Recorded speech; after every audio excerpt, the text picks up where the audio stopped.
यदि मूर्खों की बजाय बुद्धिमानों को ढूंढने का लक्ष्य होता तो ये कार्य आपका क्षण भर में हो जाता। वो कैसे? अरे हम है ना, और हमारा विभाग एक से एक चतुर अधिकारी, एक से एक सुजान दरोगा और एक से बढ़कर एक सिपाही, और ऊपर से हम बुद्धिमत्ता की पूरा पूरा टकसाल। अच्छे अच्छे शातिरों को हमने कारागृह की हवा खिला दी।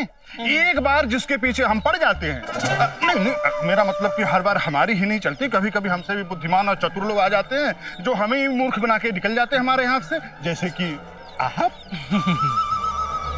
कैसा मूर्ख पुत्र दिया है ऊपर वाले ने। अरे क्या करूं मैं इसका, एक पुत्र और वो भी मूर्ख। अरे मेरे तो भाग्य ही फूट गए। हे भगवान, कौन से पापों का दंड दिया है तूने मुझे। अरे देख कैसे रहा है तू मुझे, हाँ? निर्लज्ज कहीं का, खाएगा क्या मुझे? क्या हुआ माई, आप अपने पुत्र को इस तरह क्यों कोस रही हैं? अरे कोसू नहीं तो और क्या करूं, कितना मूर्ख है ये, ढेले की भी अकल नहीं है। अरे विश्वास ना होना तो खुद ही पूछ कर देख लीजिए। अच्छा अच्छा, आप शांत हो जाइए, मैं आता हूँ। आइए आइए।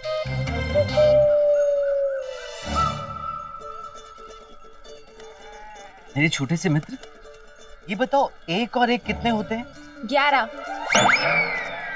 संसार में सबसे शुद्ध भावना कौन सी है? घृणा। हमारे राजा कौन? भगवान। देखा देखा अपने इस मूर्ख की मूर्खता की पराकाष्ठा।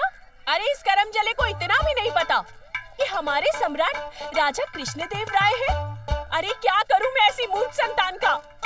और तो और कल तो इसने अपनी मूर्खता की सारी सीमाएं लांघ डाली। अरे पानी मांगा था मैंने पीने के लिए, जब तक ये लाता मेरी आंख लग गई और ये मूर्ख सारी रात मेरे सिरहाने पानी का बर्तन लिए खड़ा रहा। माई, आप अगले रविवार अपने पुत्र को लेकर राजमहल आ सकते हैं। राजमहल? वो क्यों? शायद महाराज के दर्शन से इसका भविष्य बन जाए। महाराज के दर्शन के सौभाग्य का अवसर कौन छोड़ सकता है। हम अवश्य आएंगे। बहुत बहुत धन्यवाद।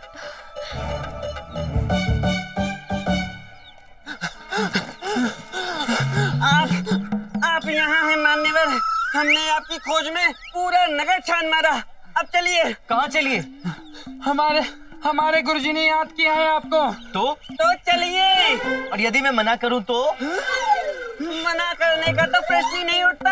आपको हमारे साथ चलना ही पड़ेगा। यहाँ हमें मना करने का साहब किसी को नहीं। धमकी? हाँ बिल्कुल।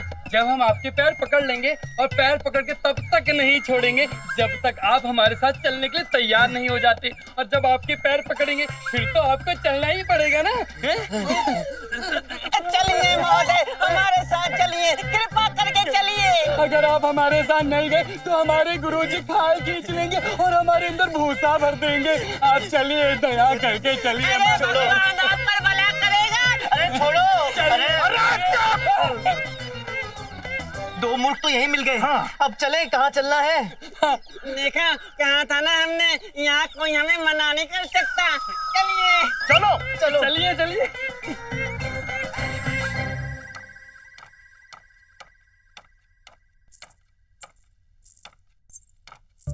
प्रिय, कहाँ जा रही हो?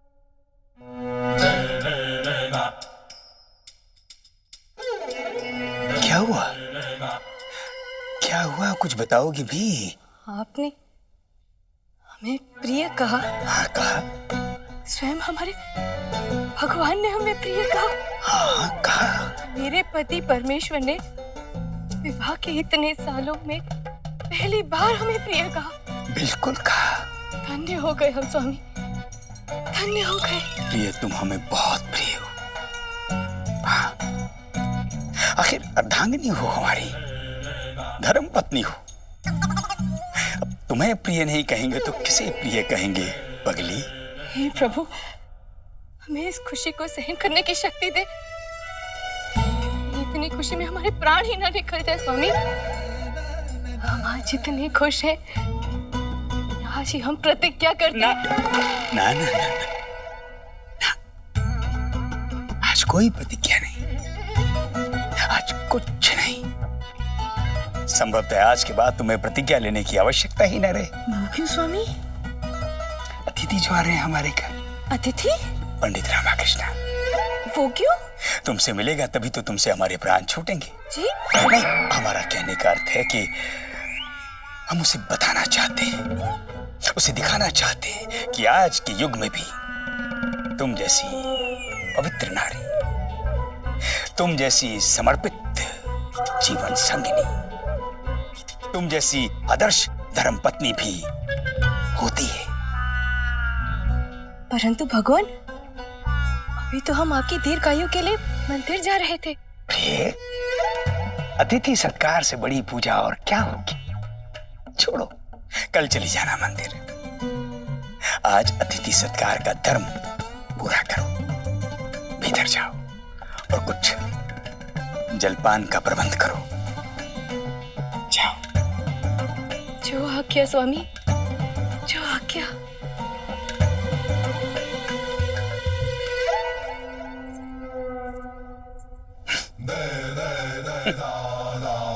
बस कुछ दिनों की बात है, उसके बाद तुम कौन और हम कौन? हम होंगे पंख फड़फड़ाते हुए स्वतंत्र पक्षी। फड़ फड़ फड़ फड़ फड़ फड़।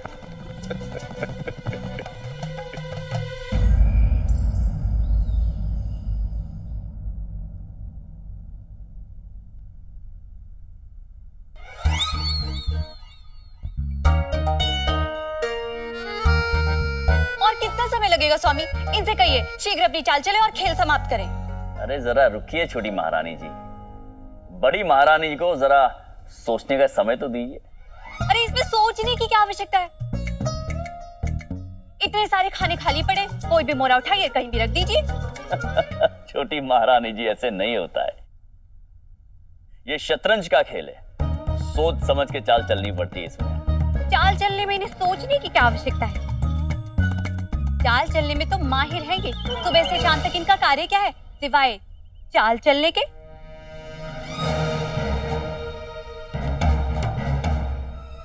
महाराज चलिए छोड़िए ना ये सब, हमने आपके लिए विशेष व्यंजन बनाया है। करेले का हलवा और धनिये का अचार। क्या बनाया है? करेले का हलवा और धनिये का अचार। ऊपर से केले के छिलके का जो मुरब्बा बनाया है ना, उसे आप खाएंगे तो उंगलियां चाटते रह जाएंगे। जी। हम जाकर अभी खाना लगवा रहे हैं, लेकिन हमारे आने तक ये खेल समाप्त हो जाना चाहिए।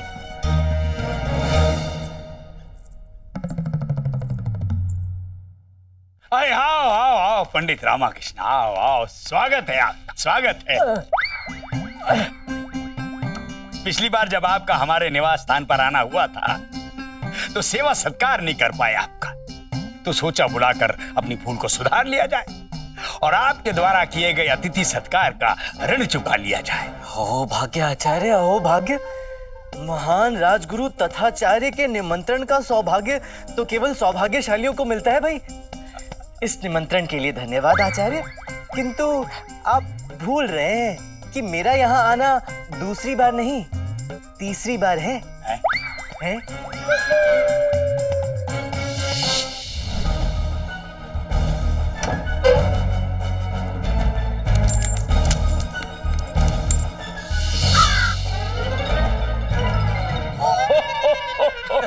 तभी की बात कर रहे हैं आप, जब आपने हमारा सब कुछ लुटवा लिया था, हमारे घर पर डाका डलवा दिया था मल्लू देवा से, है जी। कोई बात नहीं, हम तो उसे कब का भूल चुके। हाँ। आप भी भूल जाइए। हाँ। उसमें किसी की त्रुटि नहीं थी, परिस्थितियां ही ऐसी थी। सच बात तो ये है कि असल में हम एक दूसरे को समझ नहीं सके। हाँ। अन्यथा इतने बुरे नहीं है हम। कितना बुरा है ये, इसका हिसाब तो नर्क की गणित तक के भी नहीं लगा पाए होंगे। अरे गिनती कर रहे होंगे इसके कुकर्मों की, पर गिनती होगी कि पूरा होने का नाम ही नहीं ले रही होगी। बूढ़ों ने पाप ही बहुत किए हैं। अरे शिष्यो। जी गुरुजी। जाओ जाके गुरु माता से कहो कि अतिथि के लिए कुछ जलपान लेकर आए। जी गुरुजी, अभी बुला के लाता हूँ। चल धीराज, धीराज। कैसी चल रही है आपकी खोज? मिला कोई मूर्ख या? मिल जाएंगे आचार्य, एक मूर्ख ही तो है जो छुपाए नहीं छुपता, सामने ही होता है, बस परखने की दृष्टि होनी चाहिए। हाँ बात तो सही है, सामने होते हैं बस पहचानना होता है। हमने तो आपसे पहले ही कहा था कोई संकोच, कोई पक्षपात नहीं होना चाहिए इस मामले में। जहां मूर्ख मिले दबोच लो, बंदी बना लो। ये नहीं सोचना कि किसकी पत्नी है, किसका पति है। जी कर्तव्य है तुम्हारा। हाँ? सही कहा ना? अरे वाह वाह, इन्हें तो पहचान ही गए होंगे। ये है हमारी धर्म पत्नी वरुणमाला। प्रणाम देवी। दीर्घायु भव। लीजिए जलपान ग्रहण कीजिए। जी धन्यवाद। अरे वरुणमाला, अपने स्वप्न के बारे में इन्हें बताओ। स्वप्न? हाँ, बड़ा कमाल का स्वप्न देखा हमारी धर्म पत्नी ने। बताओ ना अपने स्वप्न के बारे में, इन्हें भी बताओ। बता दे। ये बाहर के थोड़ी ना है, अपने ही हैं, बताओ। अपने ही है? हाँ? किंतु आपने तो कहा था कि ये कुटिल है, क्रूर है, कुकर्मी है। क्या कहा हमने? कैसी बातें कर रही हो? कुछ भी तो नहीं कहा हमने। हमने क्या? और ये भी कहा था कि अरे कुछ नहीं कहा हमने। सुनती कुछ और है, समझती कुछ और है। विचित्र है। हमने किसी और के बारे में कहा, समझ गई आपके बारे में। अच्छा जाने दीजिए। भाग्यवान, एक काम करो, अपने स्वप्न के बारे में इन्हें बताओ। जो आज्ञा स्वामी।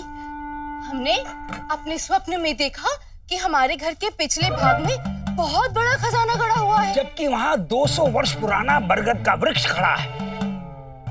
और इन्हें स्वप्न आता है कि उस वृक्ष के नीचे खजाना गड़ा है। और देखिए क्या कहते हैं हमारी महाबुद्धिमान धर्मपत्नी। कहती हैं कि हम उस वृक्ष को उखाड़ें, अपनी एक उंगली पर उठाएं और हमारे शिष्य धनी मनी वहां से खजाना निकाल लें।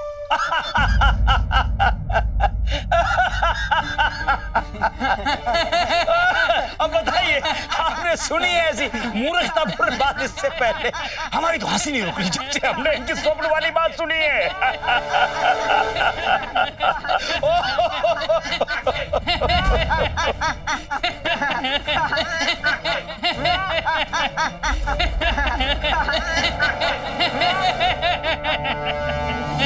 देखा आपने पंडित रामाकृष्ण, कितने बड़े हैं हमारे स्वामी भौतिक संसार से। धन, ऐश्वर्य, वैभव, किसी के प्रति कोई लालच, कोई मोह नहीं। बस अपनी ही प्रभु भक्ति में लीन एक विशुद्ध आत्मा। अब आप ही बताइए, ऐसे महाज्ञानी सत्पुरुष के आगे हम सभी मूर्ख नहीं हुए? देखिए ना किस तरह से हंस रहे थे हम पर। धन्य है हम प्रभु, धन्य है।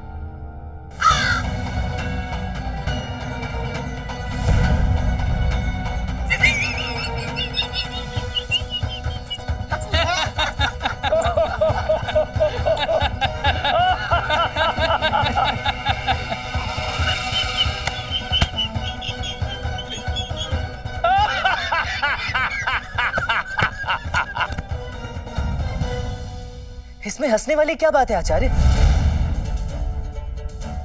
संभवतः आपको अपनी धर्मपत्नी में एक मूर्ख दिखाई दे रहा है, किंतु जहां से मैं देख रहा हूं, मुझे तो उनमें आपके प्रति अटूट प्रेम, श्रद्धा और विश्वास दिखाई दे रहा है।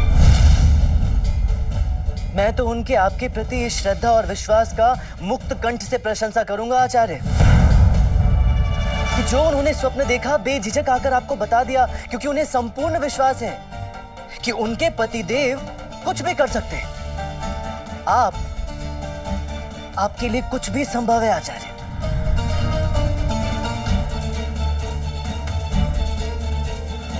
आपको तो आपके प्रति उनकी भक्ति भाव और अपूर्व श्रद्धा की भावना के आगे नतमस्तक होना चाहिए आचार्य।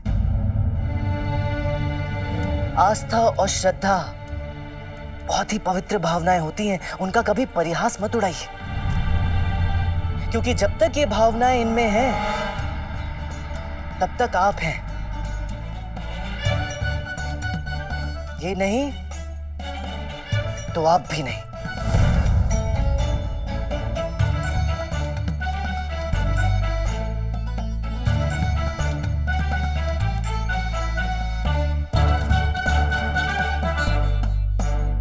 आज्ञा गुरुजी।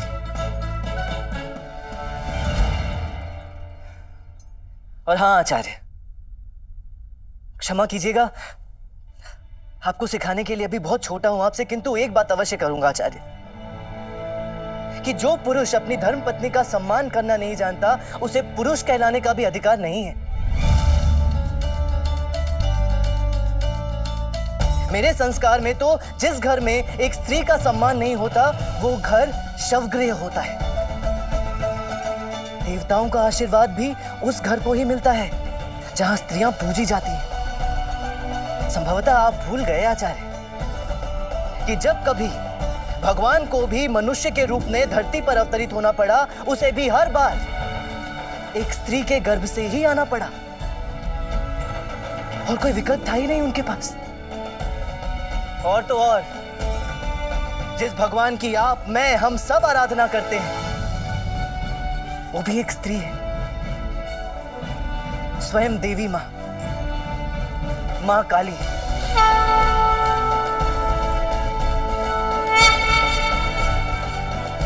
इसलिए स्त्रियों का सम्मान करना सीख लीजिए गुरुवर। आपके आधे पाप वैसे ही क्षमा कर दिए जाएंगे।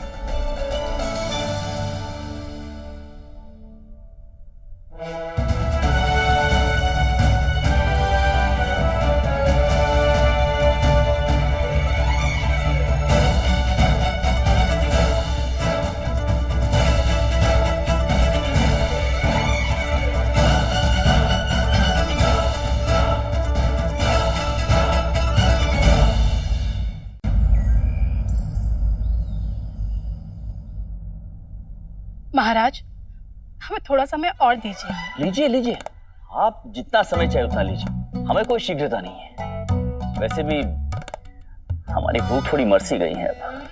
वो तो हम समझ ही रहे हैं प्रभु, परंतु जो समझ में नहीं आ रहा है वो ये है कि आजकल आपके राज दरबार में हो क्या रहा है। हम समझ पा रहे हैं आप किस तरफ संकेत कर रही हैं बड़ी महारानी जी। पंडित रामकृष्णा को मूर्खों को ढूंढने का जो आदेश हमने दिया है वो तर्क संगत नहीं है। संभवतः उसे किसी सीमा तक पागलपन भी कहा जा सकता है, किंतु हम करते भी तो क्या करते हैं। राजमहल के मूर्खों ने हमारी मनोदशा इतनी अस्त व्यस्त कर दी थी कि हम क्रोध में आ गए और हमसे ऐसा आदेश निकल गया। अब ऐसा आदेश निकल गया तो निकल गया, महाराज है, वापस भी तो नहीं ले सकते हैं। आदेश दे दिया ठीक है, पर आपने रामकृष्णा को उस कार्य को पूरा करने के लिए पूरी स्वतंत्रता दे दी, और स्वतंत्रता भी इस बात की कि वो कहीं से भी कोई भी मूर्ख ढूंढ सकते हैं। क्या कहने का प्रयास कर रही हैं आप? हम तो सिर्फ यही कहना चाहते हैं स्वामी कि जब तक रामकृष्णा का कार्य पूर्ण नहीं हो जाता, तब तक महल के कुछ लोगों को उनकी दृष्टि से बचा कर रखना होगा। कहीं ऐसा ना हो कि मूर्ख की श्रेणी में रामा के हाथों बंदी बना लिए जाएं। बस। किसकी बात कर रही हैं आप? अयो हमारी।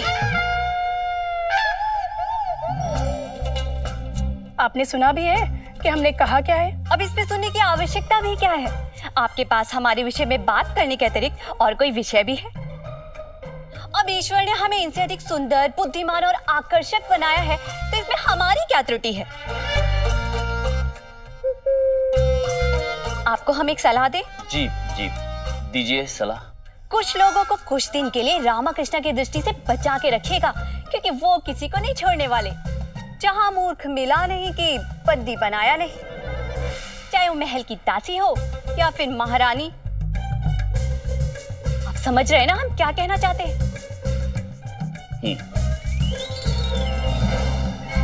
तो महाराज, कब प्रस्तुत कर रहे हैं रामकृष्णा आपके समक्ष 8 मूर्खों को?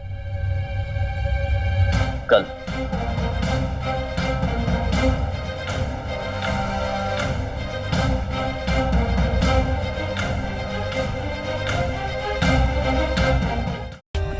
For more updates, subscribe to our channel, click the show links and enjoy watching the videos.